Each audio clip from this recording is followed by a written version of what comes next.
we all have things buried deep. For some of us, it's intentional. For others, it could be a survival tactic. But in order for you to heal and grow into your purpose, Into who you were truly meant to be, sometimes you gotta have those uncomfortable conversations. man, it's time we unpack. Again, my name is Aaron Eason, aka Mr. Always Good, Never Bad. And I'm Greg Figueroa, aka Felony Fit. Mr. Felony Fit. Today we're unpacking for the first time with a guest. A good friend of mine, actually. She gave me a bio. I looked at it and I scrolled because it was like one of those things that you gotta like read like pages or so. I was like, what the freak? Like, really? But nah, she's a dope person, clearly. She's my friend. That's why she's dope as hell. She's my friend. All right, well, I trust your, I trust your judgment, and I know you wouldn't bring me around people that wasn't nothing but quality. So Dope. So I'm gonna have to read this because I kind of don't want to botch her. you can't read all 4 pages though. Nah, not all 4, maybe You 5. can't. My good friend Alexa, she's a colleague of mine. I met her in this space of training, and to go a little off topic of what the bio says, I learned so much from this young lady in terms of just the craft. I never really met a woman, respectfully, as intelligent and confident and easy to learn from and very smart. Like, I thought I was smart. I know I'm smart, but then I found out you got some very good skill sets and a great mindset and a good head on your shoulders. Like, she's very good at what she does.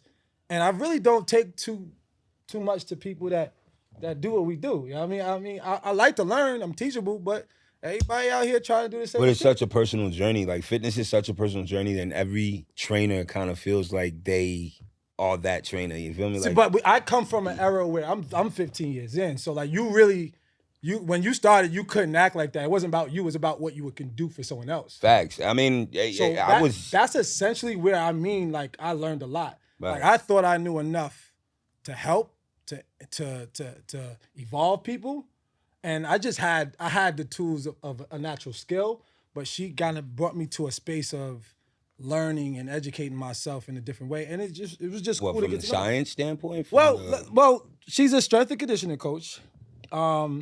She's been a performance coach for a lot of NFL athletes, NBA athletes, including soccer players and MLB athletes as well. She's also a consultant, performance consultant, and she helps other coaches with their athletic development. And clearly, because I just told you she was like a partner and crying for me to help me with my skill set and evolve me, she helps other trainers as well. And that was our first venture. yeah, I remember. Well, we talk about her like she's like in another room or some shit. I want to introduce you to my good friend, Lex. Lex, what's up? Hey. Hey. How are you guys? How you doing? nervous. Thanks How you doing? for having me here. No, You're very welcome. I arrived late, so Oh, you're never late though. I'm never Isn't late. that- No, that's- I do distinctly remember the conversation on the I'm phone. Yeah, never we was late. teasing you about Never being is late. no longer the words you can Yeah, use. well, I know. It's so cool, far, though. the track We family. record, track record of like promptness It's goes to me. 99%. I'm the only one that seems to take time seriously about it. Yo, But anyway, dude, we're not talking about that. You're a liar. Out of here. So Lex, all right. Yeah. First of all, thank you. Welcome, welcome to our set, Appreciate Unpacked. it. You know what you're about to get yourself into? I don't know, but I'm ready. Oh, I'm ready. I'm ready. all right. Well, I don't know if we've discussed. I don't know if you've seen previous episodes that we've given you to watch and kind of break down what we I do sure here. did. But so you know the premise of our show, right? We have this bag here. This bag is synonymous for the luggage and the baggage that we take with us throughout life. The things we accumulate along the way, the pain, the anguish, the heartache, the good times, the blessings, and Past essential. and with that, we move forward through life with this baggage that sometimes, at the wrong times, the most inopportune times, you're faced with an impasse where you have to like deal with some of the shit that you've been accumulating and not breaking down. Basically. You know, so what we do here is we challenge each other because this is an organic kind of premise that came up between us, but we challenge each other and we challenge anybody who comes onto this set to kind of dig into themselves introspectively and go into their own bag and pull something out and let's just break it down. Let's talk about it and like, let's help each other heal, you know, bouncing ideas and brainstorming is some of the best ways to get things accomplished. So, we're going to go right into this. Let's talk about who you are. This is a hat, essentially, right? And what hats are you wearing right now? Like currently in your lifestyle right now? Currently, In your life, I'm sorry. I am wearing the hat of a mother. I'm wearing the hat of a performance coach. I'm wearing the hat of a lover. I'm wearing the hat of a sister, a friend,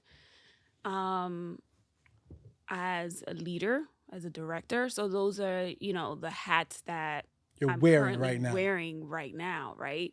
And they're all, I would say I wear those hats in its moment, right? I'm able to separate and I'm able to be, you know what I mean, who I am and who I am supposed to be in that In space those moments. with in those moments, wearing those hats. Finding balance. I mean, Right, that's absolutely. How you get there?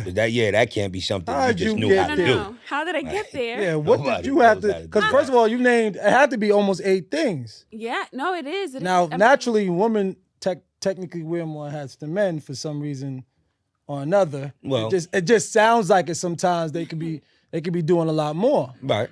Agreed. Now, you just said that you know how to compartmentalize all your hats. absolutely. Walk us through that. How? That's a skill in and of itself. Yeah. Like, That's it. And it's not much of, I would say, not a skill, right? I would say something that I learned, right? Being emotionally, you know what I mean, mature, okay. right? Being able to separate all of those things. And it's all based on experience. It's not something that I learned right away, because then you become, overwhelmed. You can overwhelm yourself and people can't really separate those things. It's hard to separate It's those hard to things when the separate them. transition can be so fast. Like you can be, especially now in today's world where a lot of parents are working remotely. I mean, to wear the hat of a boss or an employee and a mother at the same time under the same roof, like to find balance in this kind of stuff is just, I say a skill, but I understand where you're coming from. Well, that, I'll go this far. To stand in your manhood and your womanhood, that's required. fact. To like literally, I would say more for men, because men get challenged as to what makes them a man, and I think the definition of being able to separate those moments for the hat you need to wear to require you to be the person you're supposed to be for the moment, whether it's a street dude, a corporate dude, an emotional, empathetic dude. Like these things have to be understood moment to moment, and when you could compartmentalize it with the skill set of being in and out and on point, that's what makes you a man or a woman. Absolutely. Agreed. Definitely agree with that. It took years, right? It took years of hardship. It took years of loss. It took years of depression. It took years of joy, where all those things were just like, all right, I had to just really take a step back and say, this is who I was, and this is who I'm becoming, Right. and this is who I want to be. What are some of the things that I have to make sure that I understand about myself and the people that are surrounded around me, right? And one of the things that I honor that also allowed me to separate those things is my supportive network, I can imagine. right? That is You was talking pivotal about that to last who episode. I am, right? That is pivotal to who I am, to where I'm going, and who I was, right? And I would go a step further and say even to the choices you make as far as what hats to wear. Like not every task, not every mountain has to be climbed. People choose battles and make their lives a lot more difficult in a lot of situations than they necessarily have to be. So knowing how to distinguish I'm guilty of that. What's important versus what's important long term versus what's important now. Short term. You Yeah, know what I'm saying? keeping the Like big that- picture in mind. Being It's, able to distinguish those two that things. that discernment is not. You want to know why that's a harsh discernment for a lot of people? Because no one really knows where the hell they want to go.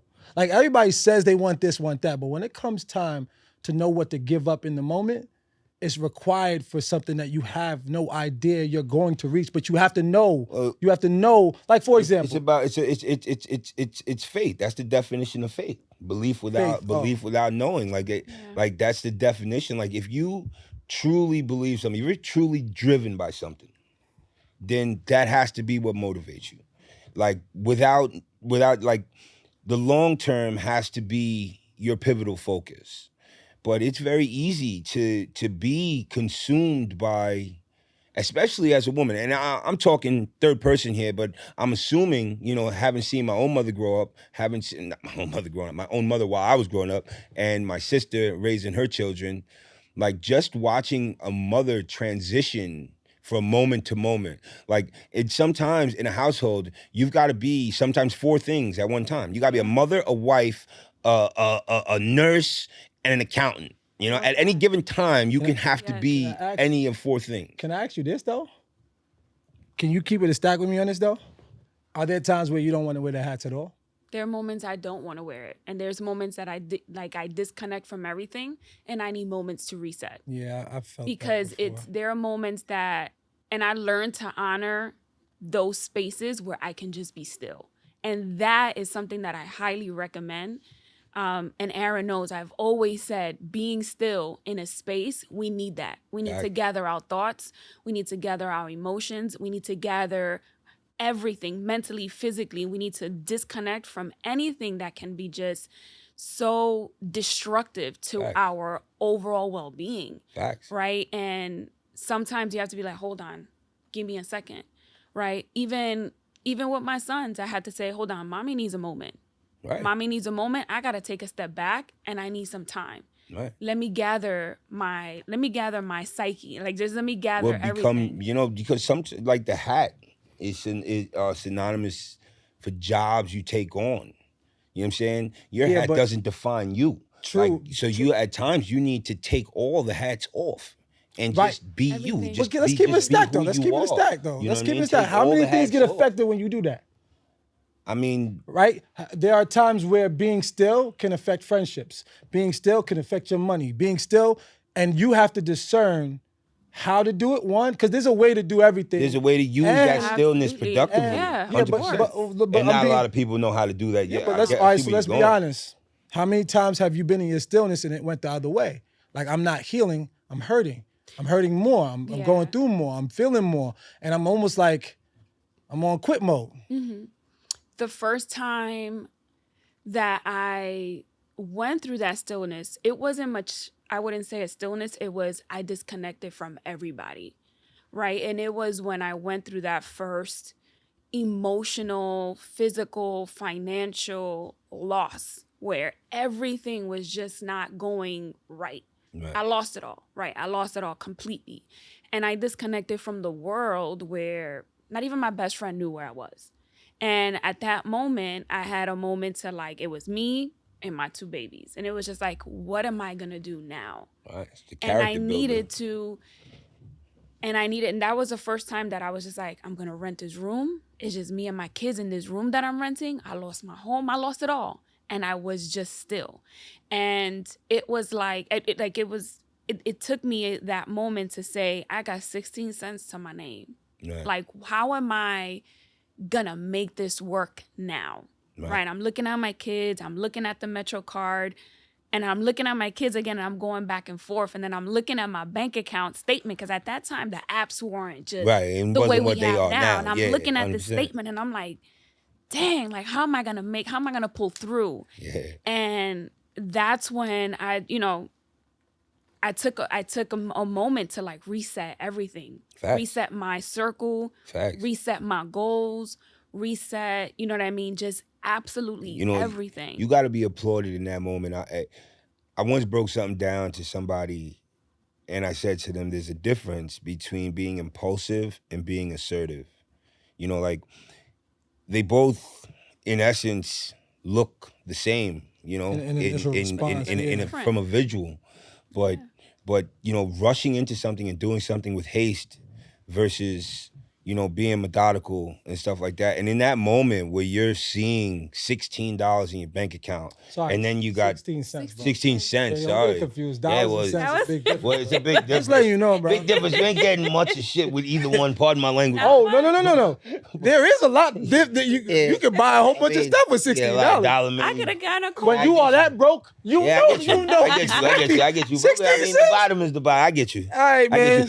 Don't mess up her story, bro. I'm just giving her flowers in terms of like, That's because not even tax. having been in that situation myself, I know what I would have done. Like, I haven't been in a situation where I'm trying to parent, you know, kids by myself, but I've been to the bottom and I made all the wrong decisions. I mean, wrong could be a relative term, but I made impulsive decisions because I was mistaking them for being assertive. I thought I was putting my best foot forward and helping my situation. And being resilient sometimes that feels like that. It feels like you just It feels fight productive. through. It feels like you're doing something, like you're moving in a direction. No, that's why we got the tags on our back. That's why we where we at, because we think we just gotta do something about our problem. Yeah, too oftentimes we That's what it we is. mistake movement with progression. Walk us through like that, like, because stillness came through understanding how to respond to the disconnect the right way. So the wrong way, how did it go? How, like when you got disconnected and you had to figure things out, where were you at mentally and emotionally? I wasn't in a good space. I wasn't in a good space at all. It was just, I had to like really, Keep it a stack. I wasn't in a good space. I was angry. I was upset. I was not angry at myself, but I was just, you know, I was living through regret. I was living with regret.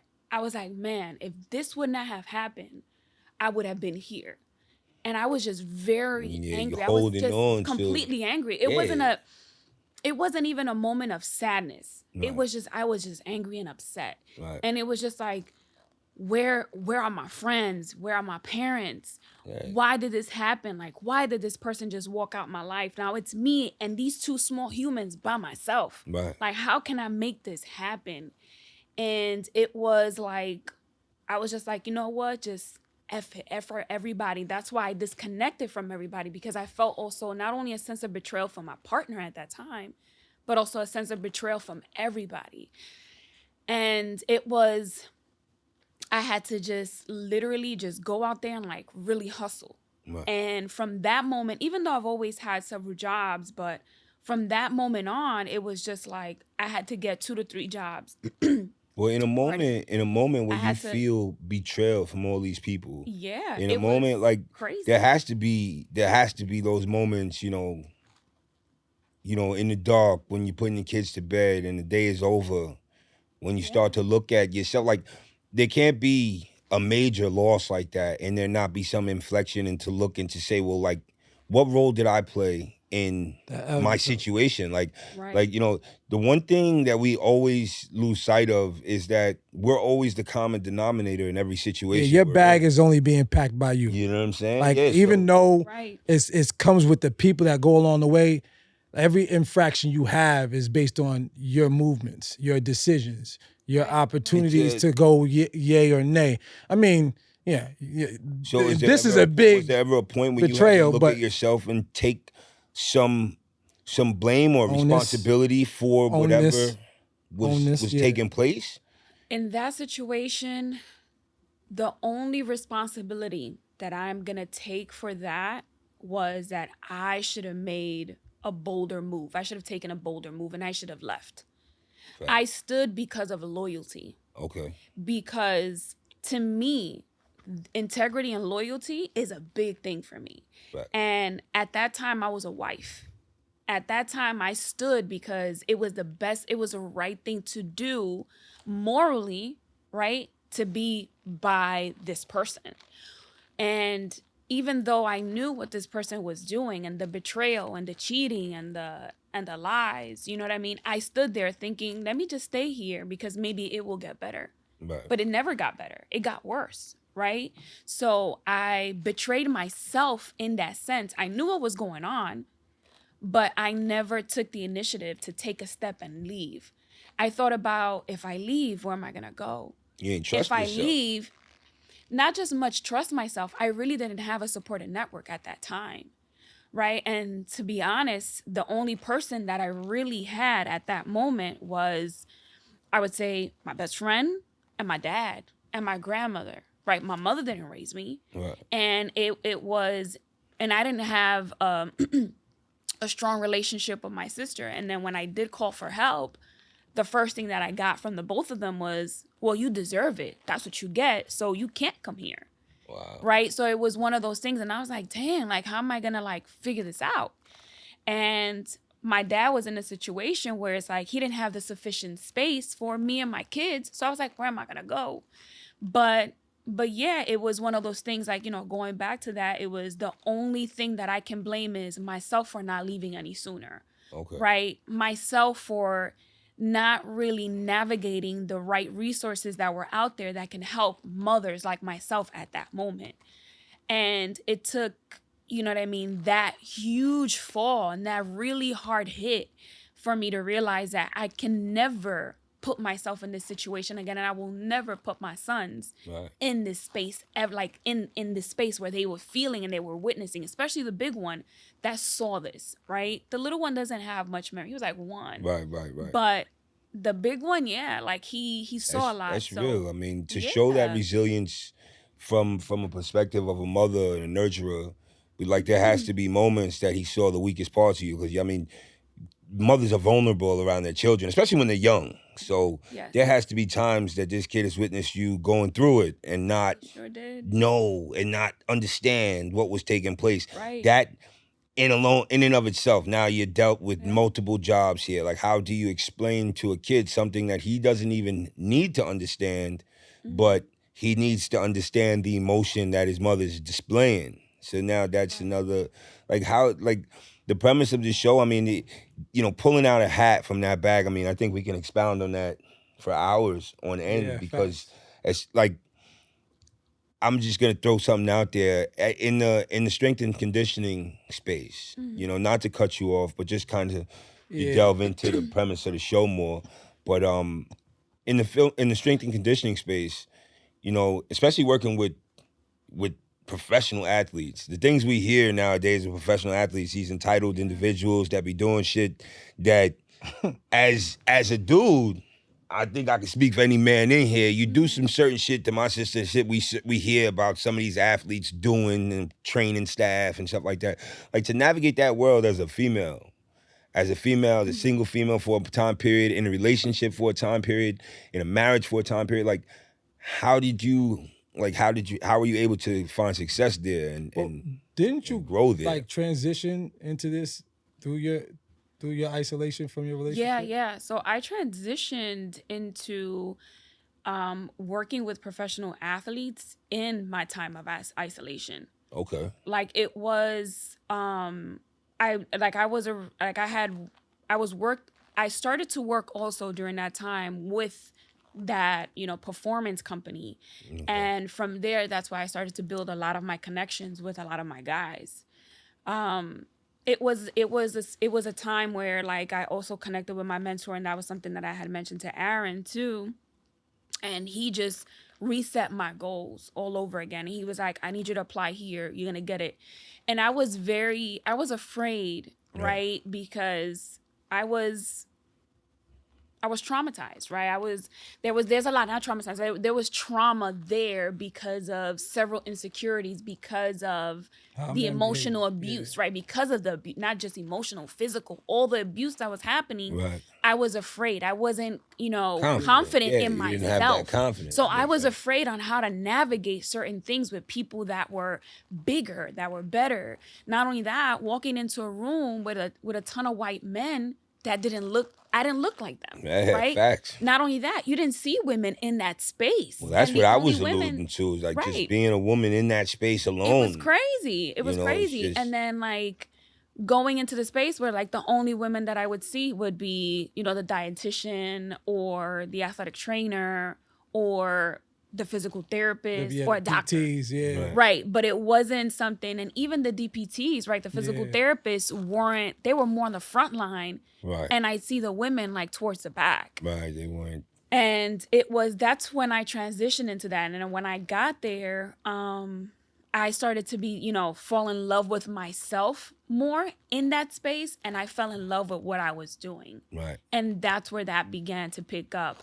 And it wasn't, you know what I mean? And from there, I started to say, wow, I love this. Now let me learn a little bit more about this space and how I can become a better strength and conditioning coach here with these guys. But I never saw myself training professional athletes. Right.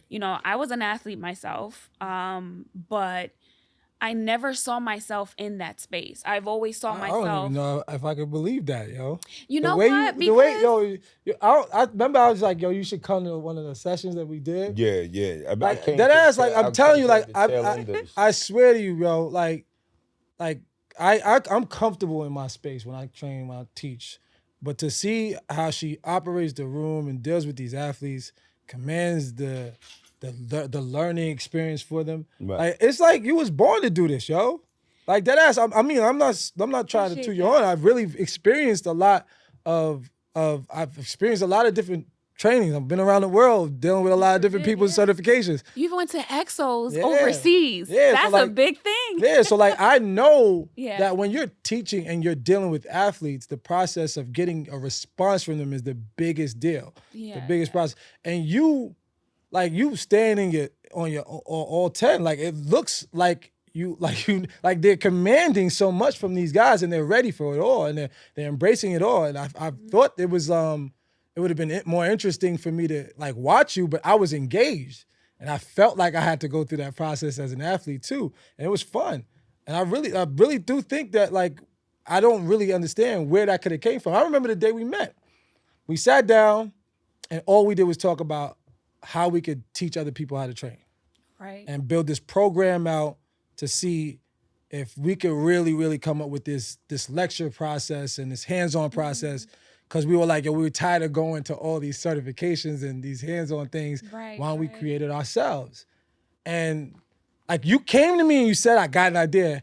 Yo, bro, when this girl has an idea, bro, it's like, it comes to fruition. Like, but it's like, she breaks it all the way the fuck down, all the way down. Well, so preparedness. I was surprised. Supposed to be. I was so surprised, and so that's why I don't really see how there was this intimidation factor or this like lack of like confidence in you at one point, because I can't tell.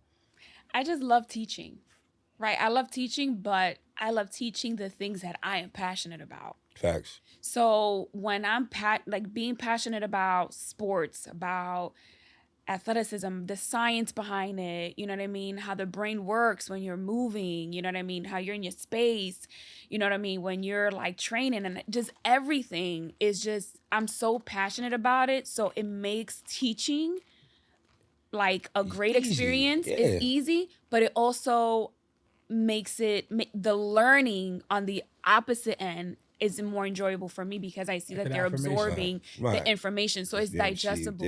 And one of the things that I realized in working with that performance company was a lot of the information that they were using and how they were teaching the guys, it was too intense.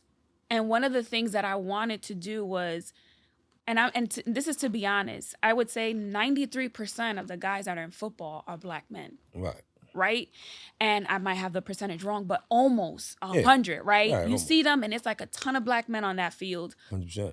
And one of the things was like, they need to see more people like us, right? And not only that, like, how can I make this experience, right, just enjoyable, right? How can I make it that they're not only just doing the movement, but they're learning it and they're taking it with them everywhere they go. Okay. So it's remembered.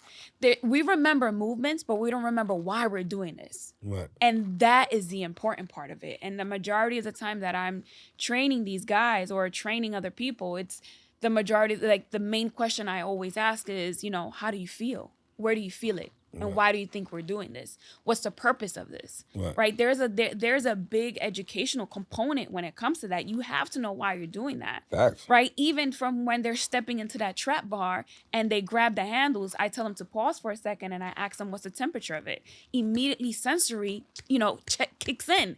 And you're something that you've never thought to think about at that moment. You just grab it and just pull up, right? And lock up at the top and then drop the weight back down. Before that movement, your sensory is immediately activated, right? Like the temperature of the bar, there's your sensory, your touch, your smell, everything is immediately enhanced. And these are things that they've never experienced before, right? And a lot of that is like, how can I get, these guys that look like us, that come from our same neighborhoods, to be successful and to be bulletproof. Well, not much bulletproof, but mainly like stronger, faster, more aware. And instead of them just being a number, right? They're more treating them like a human and the human that they are. But how'd you feel? How'd you feel comfortable walking into this space when you first started with your athletes? Because we come from a gen pop atmosphere, and in terms of, and it's hard to succeed when it comes to entrepreneurially dealing with athletes outside of like working for a team or an organization like Exos or maybe even I Am Athlete now, because they trying to blow their brand into that space commercially. How do you now walk in this confidence, like, because we're talking about a woman that came from like feeling like she lost everything and didn't feel like anything worth anything. Like, how did you come with this energy where I'm going to do this? Because that's what a lot of people don't understand. Like, I mean, a lot of people think that, you was nurtured in this world. Oh, I wasn't. It was. It has to be intimidating to be a woman in that world, period. I was challenged. I mean, I can only imagine. Like, I was challenged by, and this is how a lot of this confidence began. I was challenged and I was also criticized and I was judged. And there were rumors about me that this person started to create. There was a white woman. Yeah, talk about it. Oh, I'm definitely going to talk about it. So there was a white woman that said that I got to where I got because I slept with athletes. Wow. Right. And the reason why she felt this way was because the athletes that she currently only knew, probably like 3 at that time, came to me because I was more relatable, right? And not just because of me being a woman of color, but because I was able to get to their level emotionally, and we built a relationship from there, right? And it was just like an immediate friendship. It was like, yo, you're dope. Like, yo, Lex, you from where? I'm from the Bronx. They were like, yo, you from the Bronx? That's cool. That's dope. Immediately, it was a connection from there. So I've always, and even though I wasn't confident in certain spaces, but one of the things that I've learned, and this was, and I thank my mentor for this, was just like, he's just like, you got to go in that room like you're the only person in there. Man, you were kind of inadvertently unpacking as you did that, because that's therapy right there. Like, just being able to interact with people that you could relate to on a level that you could relate to. Right. That in and of itself is it's almost like finding the muscle you have to work it. Absolutely. And then kind of like building it up to kind of like heal through all the other stuff you got going on. And in that space, it was just like, yeah, they're an NFL athlete, but at the end of the day, they're human, just like me and you. Yeah, facts. So and you got the juice to make sure that they better. And you got the juice to make sure that they better. They're gonna get better. Yeah, they come to Lex Performance, they're gonna get better regardless. And I'm confident in that. Say that. And they've left, and they can all give a feedback on the experience, because it's mainly about, you're gonna walk in through that door and you're gonna leave very different from the first 15 minutes. So what other hats are you trying to put on? Like what I know you're not where you want to be. No one in this room is. Everybody got a plan. Everybody got a goal. And if we were where we wanted to be, we would be. I'm not a content guy. I know you're not content. So what is the hat that you're trying to put on? And why hasn't it been put on yet? I want to be an owner of my own facility. And that is the hat that I definitely want to have. I want to be an owner. I want to be. What's stopping you? I want to be, well, one, money, right? Well, money So is the issue that with takes a lot. Yeah. It takes a lot of money, Okay. but I'm slowly, surely getting there. And I'm going to be honest. Like, I had my man that's over there was on a call with, the accountant that I was connected with. And I was like, this is the plan. He's my accountant. And this is the plan that I want. And this is where I want to get. And he's like, let's get to work. Let's start this. And I was like, I'm ready. Let's get going. And you know what I mean? This is the reason why I picked up multiple jobs, training multiple people. I want that bread. Now, let me I ask want you a that question, money though. because Do I you need feel- to put that in. Do you feel that the interactions that, just to bring the premise full circle, do you feel like the interactions that you've had that have prepared you for the hat you want to wear? Heck yeah. Well, I know the interactions have Yeah. prepared you, but what I'm saying is, what you've taken from all those interactions, if disappointment comes in certain times during this, there's going to be Right. valleys and there's Ebbs going to and be flows, peaks, yeah. and Yeah. so has those accumulated experiences strengthened you to the point where you can endure, heartache in your next venture if you go into something else and it doesn't turn out the way you want it to turn out? Would you isolate again? Would you have to disconnect I wouldn't. again? Would you? No, I wouldn't, because now I know how to navigate through that. Do I know how that experience of loss and heartache in the future will be? No. But do I know what resources that I have and the capacity of healing that I have? Absolutely. See, you know, Like, it's you know how just- to ask for help. That's That's a woman know how to ask I've learned, for help. but I've learned how to ask for help. I know Before, you it don't wasn't. know. I know you well enough to know that you'll hide before you ask for help. Yeah, I will sometimes. definitely hide before. But I like ask for help. that's our issue as men. Like I know you raising two boys, and right. like I see your stern energy. You have to play both masculine and Right. feminine roles. Right, yeah. How do they know or learn how to be a man? I don't know. This is me assuming that they don't have a good example around. I'm just No, it's saying that. I It's don't know. alright. It's they Because this is a learned- typical issue in our society. A lot of men. I grew up in a single woman household, and this Yeah. wasn't the same, not under the same circumstances, but the reality is it was the same. My mom had to play multiple roles and wear multiple hats, and Right. I was missing a lot of different things because of what she had to handle. And I think That could be an issue for another show, by the way, because I could expound all crazy on that. I don't know exactly what you're referring to, but I'm let's go referring to back. my own situation Oh, and the okay. question I asked earlier about the hats that you choose to put on. You see, because here this woman is raising two boys as a single mother based on choices I somebody know what else you're talking made. about now. Yeah. But now somebody I know is a single mother based on choices they made and the way they and weaponized the court system. Yeah. So like I could break that down in a whole nother. Yeah. That could be a whole nother 2, 3, 4, 5 hours worth of talking. Yeah, So that's a whole day. we're not gonna go there, but it goes back to that decision though, Yeah. making the decision to wear certain hats. You know, what's crazy though is It could be she has easy to to still pack make it in. she has to make decisions too though, because like she's raising two boys that come from inner city. She's taking them out of the inner city to trying to give them, like, she's doing all the work, like, in a Right. sense, right? Right. How do you think they're going to get the necessary tools to not go through what you see your friend going through all the time? Like all this emotional intelligence growth that I have to do, all this stuff that I have to figure out through all my relationship issues and my relationships with my friends, and then trying to grow into the man I want to be and having to unlearn habits and unlearn characteristic issues that I had. Like, I mean, this is generally because, I mean, I could blame how I was raised, but what I understood about it too. Like my immaturity sustained itself through time because I did not want to pay attention to the cracks. And a lot of people had to come in to expose the shit that I had issues with. Mm-hmm. And it had to be people I was close to, I loved. Because otherwise you wasn't going to show me who I was enough for me to want to change.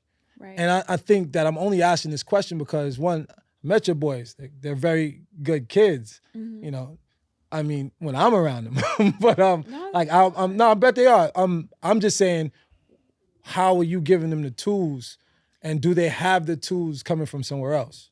By default, I had to give them the immediate tools of like, we got to mature a little bit earlier. And that's not any decision no parent want to make. But at the beginning, it was like, all right, this is what you're going to do. You're going to take your plate. You're going to get your stool. You're going to wash the dishes for mommy while mommy is preparing Max and changing him and taking him a bath. Can you do that? Okay, mommy, I'm going to do that. Nicholas got his stool. He started to wash the plates. I took out the knives and the forks, anything that was sharp, but anything that would keep him also engaged in doing stuff like that. Not only that, it kept them engaged with something, because every kid loves water play, right? But then it went from there, where it was just like, now you got to dress yourself. When you come home, take off your uniform, hang it this way, do this, help me take the trash out, make sure. And I had to give my sons keys before, you know what I mean, before time. Right. And it was hard for me. It was like, how do I let go? The safety concern, like, what if somebody does something to my sons while they're walking to school, holding, hand by hand, while I'm over here working, at 5 o'clock in the morning. Right. You know what I mean? Like, I'm literally putting 1,001 alarms. They're waking up by themselves, getting themselves ready. I leave work. I go to the house, make sure that I feed them and that we're leaving together. I let my kids walk up the block. I get on the bus to go right back to work. And wow. And anybody's biggest fear is, what if something happens to my son, right? Yeah. My 4-year-old, and then my 7 and 8-year-old. It's you fearing the decisions you're making too. At the end, absolutely. I know you need to make them, but it's like the scariest. It was like you're at work. Your back is to the wall in that situation, and is. I've been on the other side of the law, and I don't know if there's statutes of limitations, so we should just leave that out. I don't want to just say we've been leaving minors alone for hours on end. No. What I think. Nah, but I understand. No, I understand. There's so much. I make light. You gotta ask yourself this question. I make light of it, but you gotta understand that we make decisions because of the situations we're put in. Like, how many people how many women do you know that either say no to jobs because they can't, they fear making decisions like that, which are super logical and super understandable. Like, you know what I'm saying? So now their own growth is being taxed by their inability to have faith in God, or have faith in themselves. Like, yo, I'm making the right decision because this is the only way we're gonna go X or Y. And trust me, we also grew up in a time frame that was normal. Well, yeah, no. We grew up in that world. Today it's not. We grew up in a time frame where we grew up in a time frame where it's accepted. That's what I'm saying. I don't know if it was ever normal necessarily. Because everybody's situation is different. So normal is normal term for the world that I grew up like that, bro. Yeah, but normal, and I understand. That's what I'm saying. I could say normal because I felt like I watched there's 4 of us. No, I'm not. But I'm not debating. My bad. But I'm not debating fault or not fault or normal, not normal. What I'm saying is, some women wouldn't make that choice for fear, like you said, and it might, it could be hindering them from blessings that they would receive later on, or growth that they would receive later on. But on the flip side, there's been so many examples of how that could go wrong. So to navigate that and to roll the dice and to make that decision and to just, incorporate yourself with faith, just that God will take you through night to night, that is a challenge. Like, that is not synonymous to the challenges that I faced, night to night, getting through, maintaining my sanity in prison. But it's a similar type of mental. I can see how you can say it's a similar type of mental, like, because she has her own like walls. I couldn't get out of. I couldn't imagine what it would feel like as a mother in that situation. Just to say, just because the reality of it all is you're making the decision you have to make in that moment. Right. But the other reality that you have to be cognizant of is that any moment your phone could ring and something could be going on, and you still got to get from where you are to wherever they are. To where they're at, yeah. So all this shit has to become part of the equation. So to heal and to find purpose in the midst of all that, being in that, I mean, that's something to be applauded. That's something you should probably write a fucking book for. I keep cursing today. Even That's cool. I told you I wouldn't curse though. No, you curse a lot. Oh God, here we go. You curse a lot. You don't have a big vocabulary. He doesn't know when to stop. He doesn't know when to stop. I don't. It's okay. What? I'm not. You don't have a big vocabulary. I don't. That's how we gonna play it. Don't do that.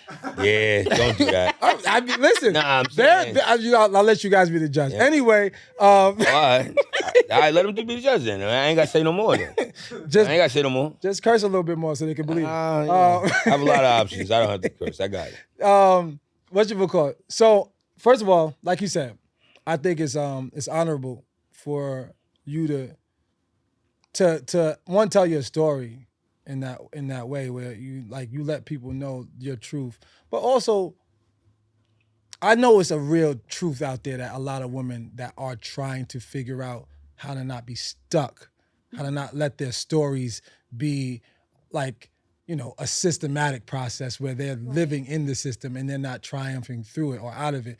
Because that's how it happens. That's where it becomes hard. Yeah. To make these decisions that, in the split moment, you can go forward or you can stay right here. And every time you make that decision, you're either stuck staying right here and you're using your kids as an excuse, and then you become a bitter person sometimes. A lot of things happen in that process, right? So yeah, I commend you on that. But now you valued through that and you figured out how to give your boys some principles and moral standard. Now, where are you finding? Let's do it this way. Let's go back in this bag, right?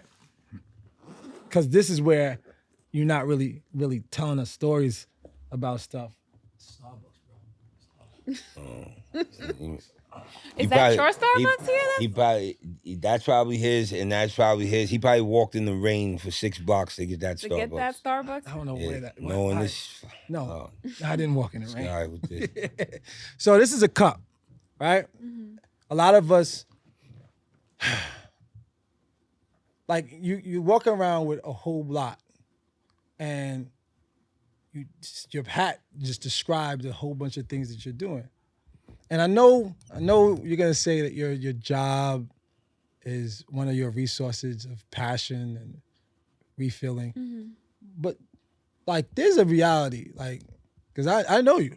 Mm-hmm. How the hell you refilling that cup when you're alone, when you're scared, when you really going through it, remembering everything that you had to go through and don't know what tomorrow's gonna look like, because not everything's panning out like you play. Like you playing with the cards you dealt, and sometimes when you put out the card, they take everything from you again. Yeah.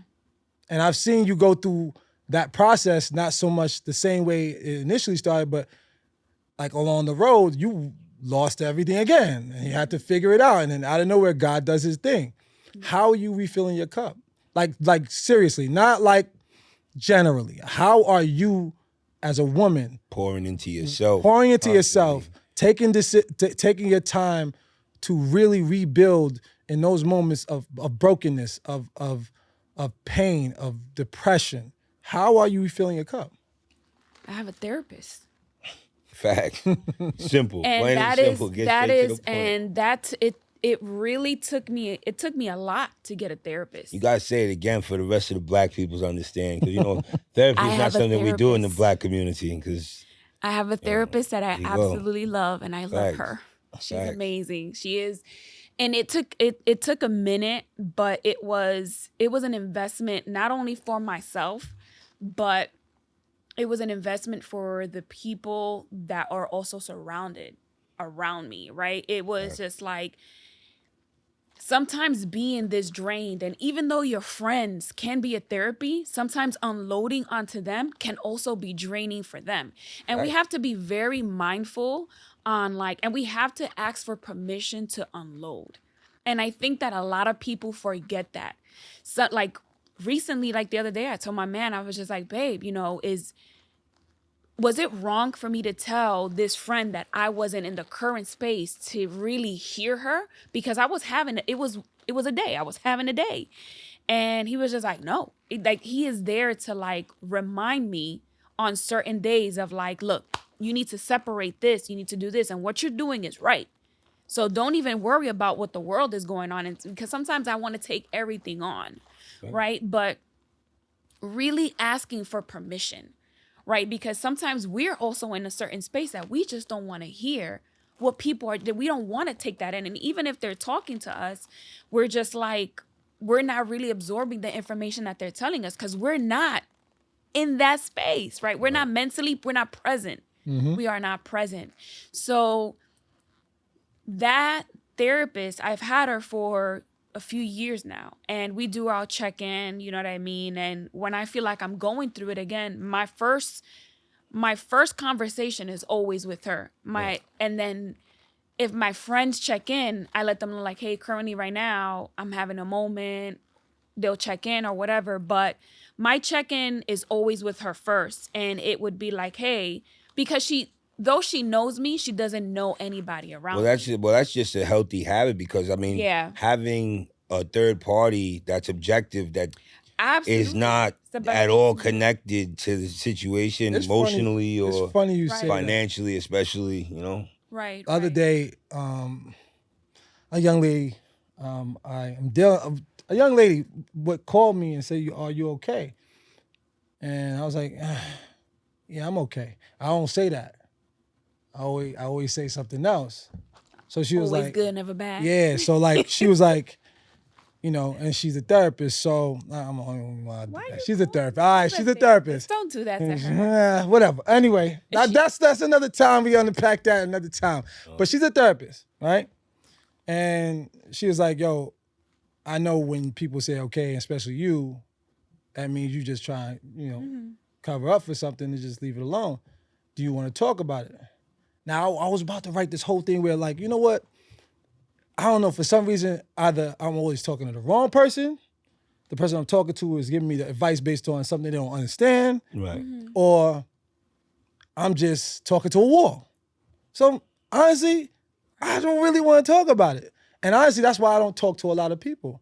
I got my selective few people that I talk to, but I don't always want to, like, I can't always call these people to just be like, here's what's going on. But I said, sure. Because I was like, you know what? I just need to let this out of my system. I just need, because sometimes I just need to let this shit out of my head, my heart. Like, it just need to get out. And I just need to know that someone heard me. So as soon as I said it, sometimes that's the only way you can receive answers. Now, see, here's the thing. I ain't need no damn answers. You want to know why? I learned something while I was talking. I think I'm one of those people where, and I think you know this, even about you, like you do the same thing. You start to realize a lot about yourself when you unravel it and you start telling people about it. So I told old girl, essentially someone from my past came back in a sense, in a way that I didn't want them to. But I had to respond to them like the person I wanted to be. And I was doing that, but I hated it. I hated being a good guy. I hated being a man. I hated giving this response to this person I didn't believe deserved it. So now I'm sitting in my feelings. And I'm like I'm feeling like I'm arguing with myself, the good guy and the bad guy. You know, but you know me. You know the thing. You know the person I am. I'm gonna break that all the way down. I'm gonna tell you this. Like, when you get to a certain point, when you get to a certain point of personal growth and personal establishment, when you feel like a person don't deserve a response, you don't respond. Oh no! Simple as that. This was, but this wasn't that, and I didn't get to talk to you about this yet. So here's what I'm saying: I had to, because I initiated something a certain way, and I had to follow through with it with that same behavior, even though I didn't get the response I wanted. I don't know. So it's just a long story. What I want to do is not really tell the story. I want to talk about how. Yeah. I want to talk about how. I'm gonna have to hear the story though. Well, one day I'll unpack that all the way through. Of course, right? Because that's all my friends do, by the way. Which is part of the reason why I have to be okay with who I talk to, because I am large part wrong about a lot, but I don't always want to hear it from certain people. Like, I can hear it from my mom, sometimes my sisters. Certain people I give the permission to like help me navigate my bullshit. But sometimes when I was talking to old girl, once she tried to correct me, I said, listen, I didn't really call you to because it's to boundaries. get any advice. It's boundaries. And I'm gonna tell you why I didn't ask for any advice, because all I'm doing is acknowledging everything by having this conversation with you. I know exactly what I did wrong. I know exactly why this is wrong. And I didn't actually do anything wrong. I did everything right. I just didn't feel right. And I know what I'm doing with this situation. It's the transition from one person to the next. I'm unlearning how to be a certain way.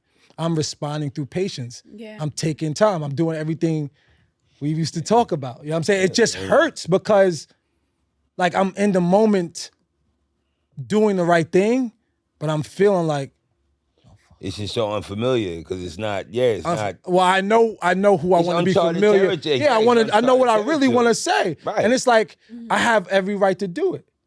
In my mind, the immature version of me still has this concept of being present in the moment, but I had overcome it in response. So I was like, all right, cool, you did that, but why do you still feel like shit? Why do you still feel like and that's the honest truth. Like some people when they say they change, it just happens. Yeah, but if you telling me you changed and it was and it was a moment that went from you having the patience to respond a certain way that doesn't look like the person you've always been, you can be proud of yourself, but depending on who it is or what it is, like just the guy that you were married to, y'all got a good relationship now, right? It's way better than the relationship. way better than before. Right. Way better than before. Being the person you have to be in this relationship, the initial transition to it starting to be good, how hard was that? Oh man. It was hard. That's my point. It was hard. I'm not. You know what? You don't gotta dive in if you want, but that's what I mean. Like when you have to be the person that you really want to be, that you know you need to be, for the sake of your character, because you don't want to come down. You don't want to meet nobody nowhere. You don't want to actually also sustain an image that they already have of you. So now you gotta play that. Oh, all right. I'm gonna wear this and eat it. I'm gonna do what I gotta do. I'm not gonna show my scars. I'm not gonna let you affect me like that. I'm not gonna let you change my mood. Even though that's what I felt like I was doing in response, it was happening to me. Because in reality, I was doing something that I really didn't want to do. You know what I'm saying? So I'm getting used to this new characteristic of behavior. You grew in response. Yeah. Essentially, you grew in response. And I think that's what happened there. And I mean, who knows what's going to happen in my situation. I don't... Well, I mean... Now you understand what I'm talking about. No, I say who knows because I know that I've already grown to a point. Like, you understand, in order to be where I am right now, I had to have grown to a certain point. You feel me? Like, now, to have a peaceful situation in that regard where we could communicate and talk about stuff like that, that's very simple for me because there is no need for me to argue with this person.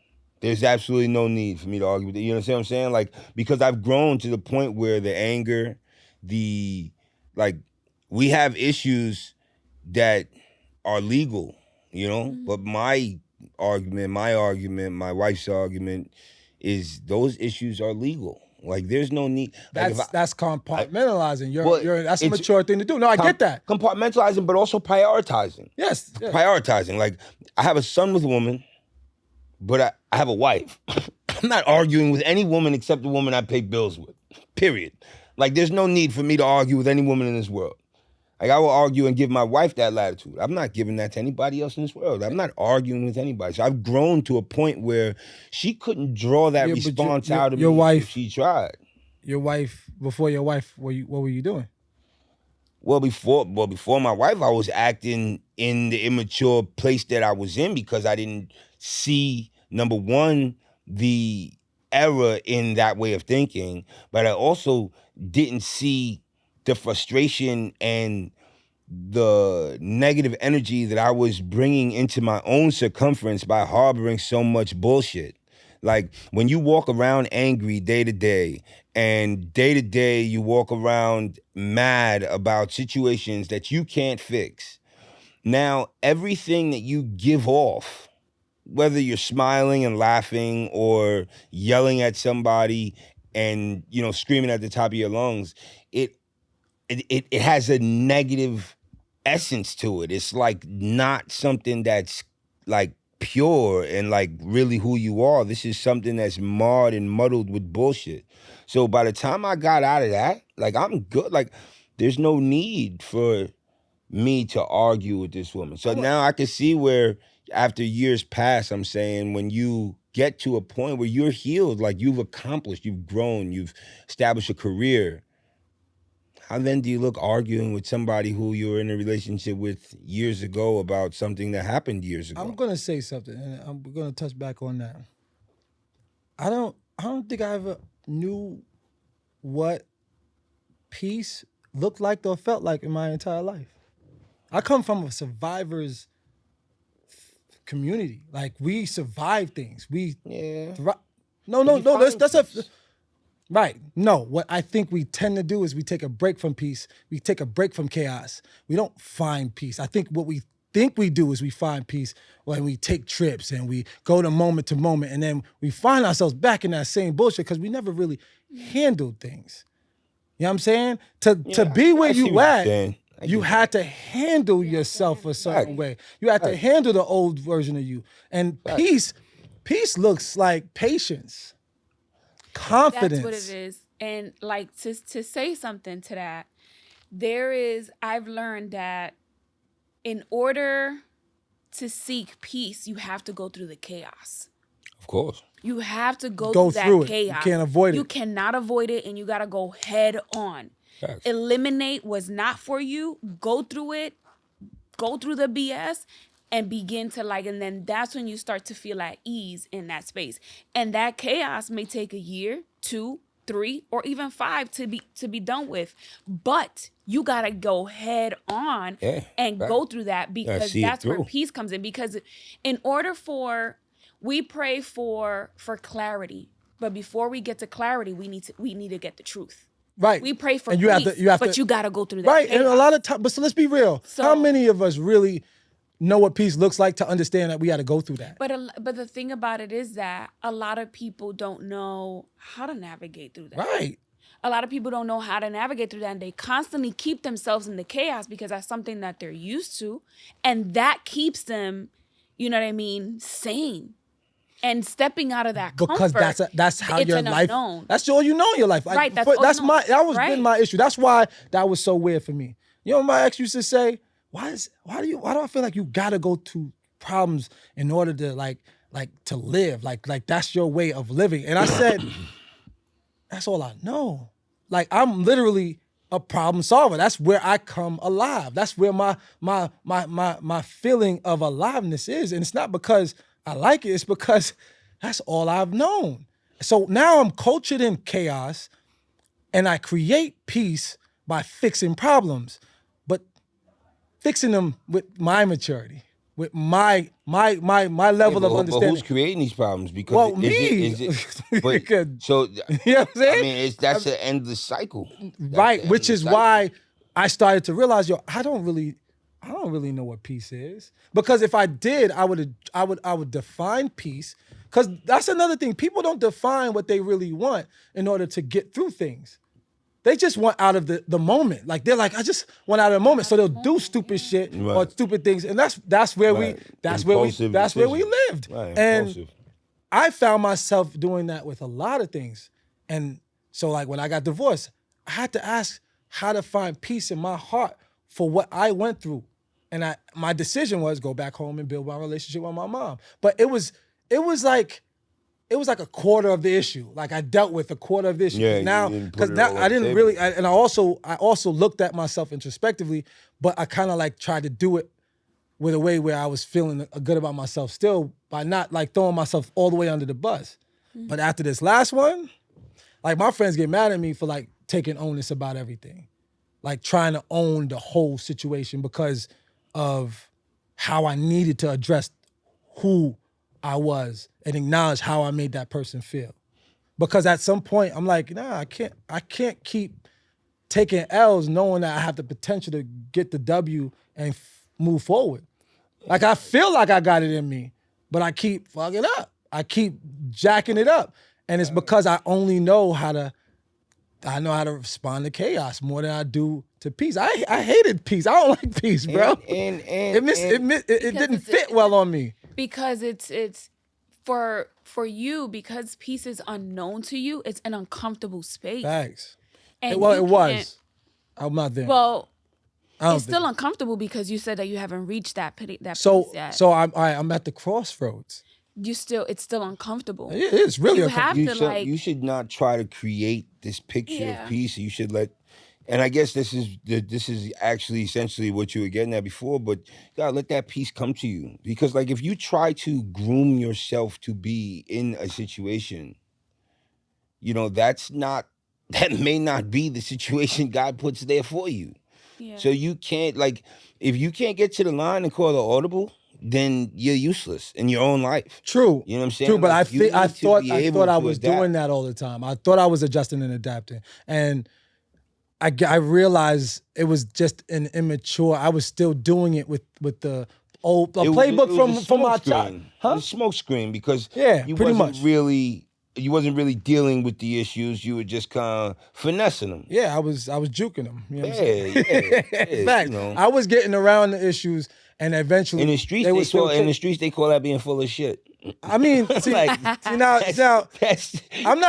sure. I was juking them. Nah, you was full of shit, and now you owning up to So- it because you getting to that point. You know what? Fuck it. Yeah, I was full of shit. Exactly. All right, where the cameras at? Where the camera at? That's Where the shit camera right at? there. Right. I was full of shit for a very long time, You know what I'm saying? On and his face. You gotta take ownership of that. well, no. True story. Yes, it's been the thing I've been doing.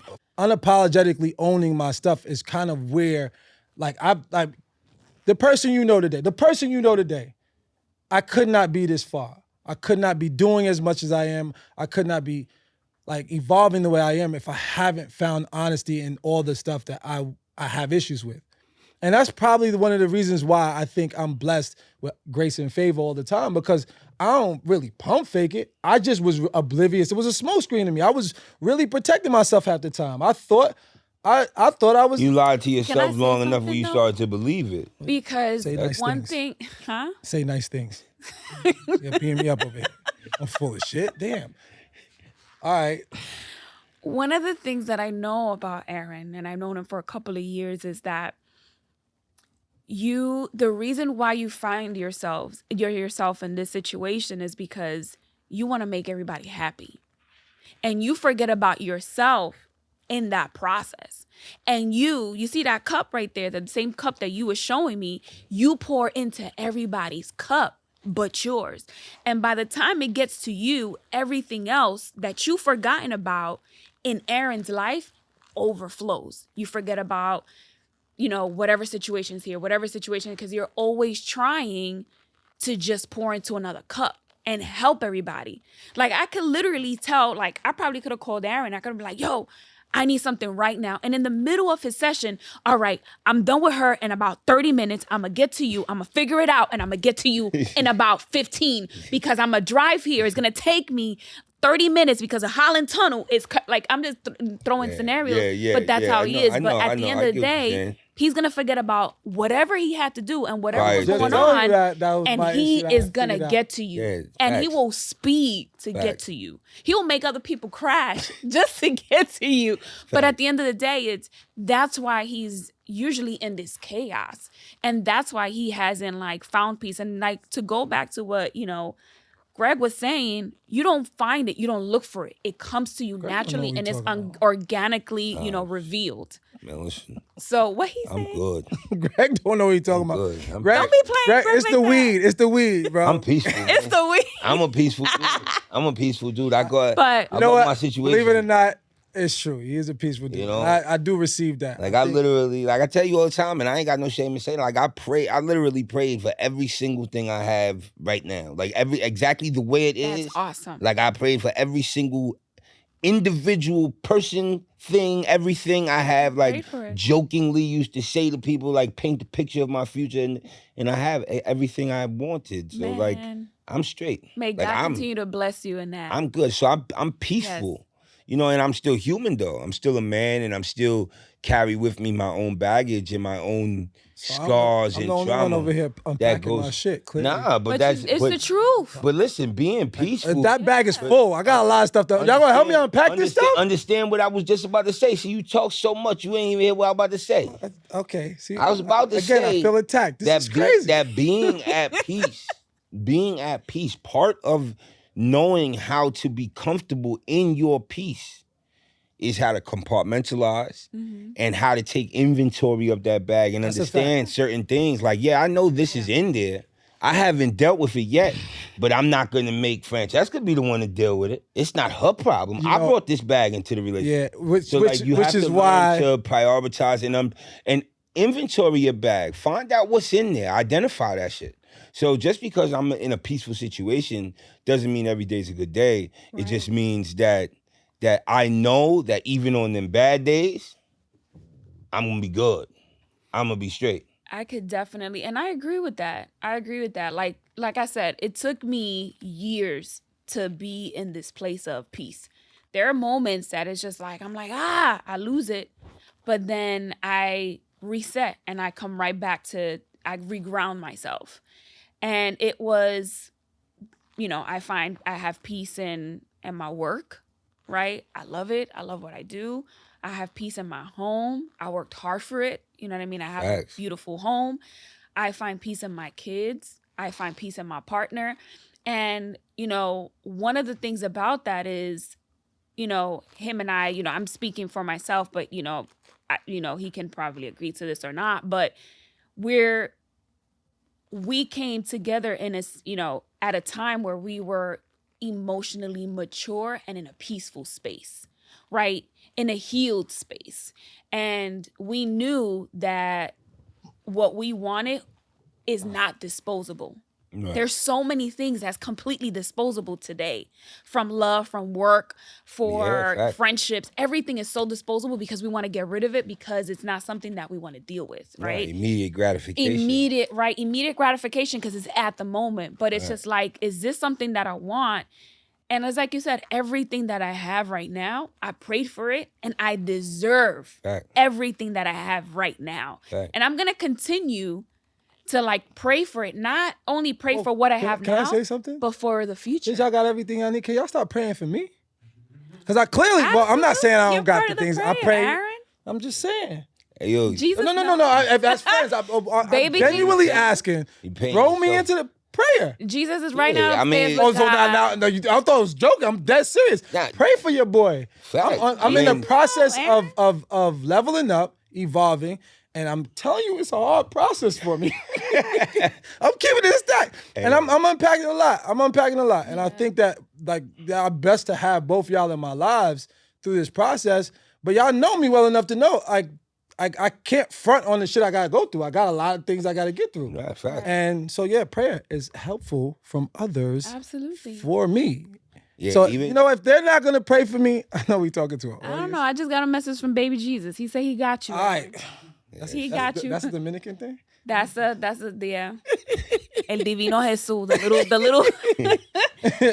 little statue of baby Jesus. Whatever y'all could do for me, I'd appreciate it. Because honestly, my prayer ward passed away 2 years ago. My grandmother was literally the person that got me and my family through half this stuff. And I don't think there's anyone praying over the family like they used to. So that should be responsible. Sometimes you got to take on that hat thing. That's a hat you know what? Wear. You know what? It's funny you say that because I started to we was just talking about stepping into the responsibility of knowing I've asked for all these blessings, right? Now I gotta handle them accordingly. Right. And honestly, maybe it requires me to be what I'm looking for, and allow myself to take charge and create that prayer space and prayer warrior space, and then engulfed the right amount of people around me that will also do that. So I'm going to say this: I'm praying for myself from this day forward. Not like the prayers I usually do at 9 in the morning, but with the intent. You should reminisce. I already know you to be an introspective person, but earlier in the episode you alluded to, always growing up around problems. But now you got to remember, being around problems is very often a self-imposed thing, because now you mentioning the matriarch and she's rooted in prayer. Her cornerstone is the Lord. Like, so you have the value set. Oh yeah. It's just what you choose to make the influence. You feel me? Like, I could have allowed my parents to be the influence. That was good. You know what I'm saying? That was First of all, good. see, that was he cooking, good, Greg. But like now, turn the mirror on you. That wasn't Turn the an mirror on attack. you. I'm saying it's easier. No. It's always easier Because he say knows it when exactly. you're talking to somebody else. He's been through the same thing. 100%. Same thing. 100%. He's just a little seasoned. You can see the gray in his beard. Well, I could have made, my people's the example you writing, but what you choose to let influences you. What you choose to let influence you. So my story, my story is a little different. Fact. Because it's what I lack, and like I lacked so much counsel. Like I was my own counsel for a long 100%. time. So my So you influence learn through was trial and error. Yeah, and that's So the you can't, thing. don't beat yourself up for that. You can't make So yourself. that's guilty essentially for that. what Lex was saying. Like, you like, can't. I don't take care of myself enough with that energy. You're that always resolve. in your head. You're always in your head. I do the same thing too, but I think you do it more. You're always in your head, Aaron. But while you're there, you gotta be mindful. Isn't she supposed to be unpacking stuff, bro? Well, yeah, well, just saying, this like, is why how do the I show. feel This is how the show naturally takes its own Yeah, legs nah, and goes in its own I think direction. it's true. And it's great though. But because you're in your own head, you got to challenge yourself to just delve a little bit deeper because those memories into my head. Yeah, because those memories. Yo, y'all are saw there. that picture I put up on the gram? No, My which baby one? picture. With the screaming. You see how big my fucking head was? I grew into it, but it's clearly a fucking big head. I'm sorry for cursing. I got a big head, so if I go deeper, I might get lost, bro. Yeah, well. No, but I'm joking, but seriously, I agree. I think when I'm in my head, right? First of all, I like to respond to things quick. I like to deal with things. I don't like to harbor things. And because I don't have that habitual response behavior where I'm more assertive instead of impulsive. I'm more responding as opposed to reacting. I don't go in my head until after. Like the deeper part. Right, yeah. And so Hindsight is always 20/20. Oh, so remember, this is why I'm single, bro. This is why we've argued on that episode where I was trying to tell you I just need the time. Like I've been fighting it in my own little way, but I need the time because it's so much more about like it ain't got nothing to do with tangibility. It's me. It's the me that I'm giving the world. It's the me that I've been trying to transition to the next level where I feel like God can use me more. I'm in the process. Like, I mean, this sounds a little bit like I'm going through it, but I've been through a lot and I'm understanding a lot. And I'm learning to get out of my own head in a way. And it's becoming a process. And sometimes talking about this space, it's healthy. 100%. Number one, because just putting things out there, in a way for it to be heard can generate a response. And I could tell you don't need to be in a room full of people to have a response generated from putting something out there. Right. Like I've been in rooms locked and sealed by myself, and you just speak things out into the air and they'll start to make sense. That's a fact. They'll start to, it's like a puzzle. It'll start to show itself if you stare at it long enough.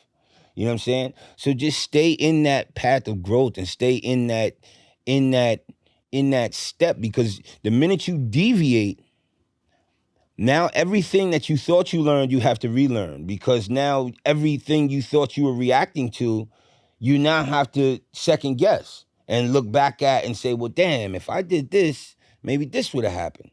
And then you're going to have to go back to what Lex was saying earlier about living in this space of regret. And then when you living in that space of regret, it's that constant chaos. It's just back and forth, the same cycle. Once you start to let go of some of that shit and be as introspective as you know you can be, and then lean on the things that you had as examples that were there. Lean on that prayer, lean on that patience. And the answers will start to reveal themselves. Because the less you look for shit, the more you find shit. Yeah, it's the patience with myself. I've learned that one of the only issues I've had growing up was I have an impulse control issue. So the patience has been the challenge, And that was what helped me respond to old girl that way. The right way. Before patience, you have to learn how to surrender. So You have to learn how to that's surrender. That's why it and felt say, like that. I'm a hand this in because that's why what's it going to felt like train that. you for patience. That's why it felt like If that. you Because can't give I don't that think I up, was being because not- patient. yeah, I was 'cause not everything surrendering, has and to it be- felt like, you know what I mean? It felt Not like everything has to be impulsive because not you want everything it has to to be be a your fight. way. Yeah, not everything has to be a who fight. told you that?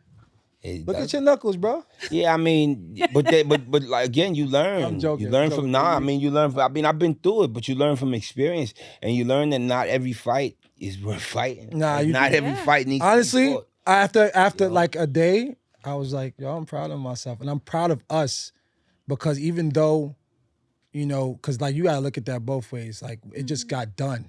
And now it's like now we could just move on Right. forward. Yeah. And I prayed about letting it go, but I had no way to do it without that being sealed and taken care of. And so even though I didn't feel good and I understand it a little bit better, that's why it felt that way, because I was surrendering to something and I don't like that. And I know that's why I'm battling with myself. I'm in my own head about it. Now I understand it. And I understand that I had to be patient, but I wasn't being patient. You know what I'm saying? The process Yeah. of surrendering forced patience on me. And I'm learning that that's what that's like. Right. So now I'm going to have to adapt to that. Now, listen, I appreciate you coming on the show, helping me unpack my shit. And unpacking some of yours and being open to unpacking your own shit as Yeah, well. I do appreciate you, Much Lex. appreciated. This was fun. This was fun. This was fun. We gotta have you up here again. Maybe as another co-host, because Yeah, and you could probably read the last 2 pages of the bio too. Yeah, you kind of skipped on a couple of Well, things. all right. So should we really just go into all the things Lex has done for society? I know. It Well, why was. don't you It give wasn't us a even rundown? like. You could give the listeners a rundown of the things you did. Yeah, Ain't while nothing we wrong wrap with this that, up, while yeah. while we have the platform here. Yeah. Yeah. What have you done and where are you going? Cuba. All right. So before we do that, tell the world like how you've triumphed through. Like what are some of the things that you put in your bio? That what I put him. What I. Yeah, I put think I in left my- out Harvard. What? Come on, expand on that. Man, I'm a certified strength and conditioning coach. Went to Harvard for nutrition. Currently right now, working on my, doctors in physical therapy. So those are the things but with sports specific. So it's more like, sports and epidemiology focused. You plan on writing a lot of a lot of studies, a lot of research, a lot of yeah, you one of those. Definitely. Yeah, definitely. There's, taking the time to use, my past experience and training and gathering a lot of data and creating something that is very it's going to be completely different. And one of the things that inspired me to go that route was a lot of the physical therapists I know, the key thing here is relatable. Right. I want to be able to be that woman of color where it's like, dang, she did it. I'm doing it at a later time, right? Because a lot of the things that I've been through have pushed me back, but that doesn't mean I ever stop pursuing my dream. Right. Yeah. That just meant that I just had to take a glance at my current circumstances that was happening, and I had to say, this is not realistic at this time. Let me do this at a later time where I know that I am gonna be able to dedicate more time to this. If you could look back now and tell your younger self something, what would you say to that person? Like to my younger person? Like, what would you tell that younger person as far as the benefit to unpacking her bag along the way and dealing with the things that she has to deal with to become the woman that she will ultimately become? What would you tell her? Going through that war was worth the fight. Fact. Like going through it was worth it because I am enjoying this space. I'm loving it here. I'm loving everything about it. And there are moments that I look back and, and I would sit down and I'm like, and I would cry, not of sadness or anger. I'd cry because I was like, man, I'm so happy. Yeah, like I am so Grateful. Like I can't beyond grateful. Grateful, You yeah, know what it's I the mean? best Just way to beyond put grateful. that. And Right. one of those things is like I remember telling Aaron, I was just like, one, I surrendered. Two, I asked God to use me.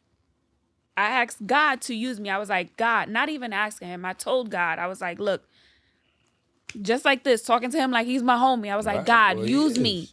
You bless me with these skills and this talent. Use me and place me and put me in the right place at the Probably right one of my time. number one Right. prayers. And navigate me and continuously be the wings on my back. Oh, There you go. Like there is no way that there's gonna be moments I'm gonna trip and I'm gonna fall, but I know that you're there. Your presence is there. I know I'm not forgotten. And sometimes we're gonna forget like he's not there because we're in this situation and we're crying and we feel stuck. Yeah. But I he's mean, not. we He's all gonna go through put you that. through this to test you and seeing course. how you're gonna get out of it. Of But he's course. never gonna let you go. And when I surrender that and place God first in everything just started to like unfold and make sense. That's right. The older people say we serve an on-time God. Yeah. You know what I'm saying? He ain't gonna show up every time you call you him. mean the people? But he He's gonna be not, on right. time every you, time. you like people like you? Say what? You said the older people. You talking about you? I'm Right? talking about the old folks. I mean, I'm 39. If I've that's never considered- like if that's like 39 is I considered probably old, heard then my I'm grandma old. say that. That's No. now you close to that. 39 is considered old, and I'm old. Yo, it was fun.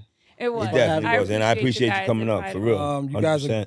are probably missing out on a calling of being therapists, but it's cool. It's not a problem. I think you guys are great as friends and therapists. I enjoyed this. I did. I always do. I enjoy talking to y'all, and it's kind of cool to do it in front of everybody. And I appreciate you, Lex, for coming up here. I appreciate you Thanks for having sharing me. your story with us. Absolutely. And I can't wait for your book. My book. Yeah, I'm putting that on your heart. I'm putting that on your mind. I'm putting that definitely out gonna there. write a book. Yeah, and just put us in the prologue or wherever, somewhere in Yeah, the book. make sure, yeah. Because, like, you know, that Appreciate energy, the you know what I'm saying? Push it I out there. forgot the memo too. You guys out here about to stomp the yard with the Timbs. What's Yeah, I mean, you know. Yeah. y'all? You know, we here also stomping. some NY shit. Yeah, This is some New New York York shit. This is New York shit for the day, you heard? But we appreciate you joining us today on Unpacked. I'm Aaron Eason. And I'm Greg Figueroa. And I would always want you to remember to allow your thoughts to be rooted in peace, your actions to be guided by love, and your life to always mature in happiness. Thanks for joining us.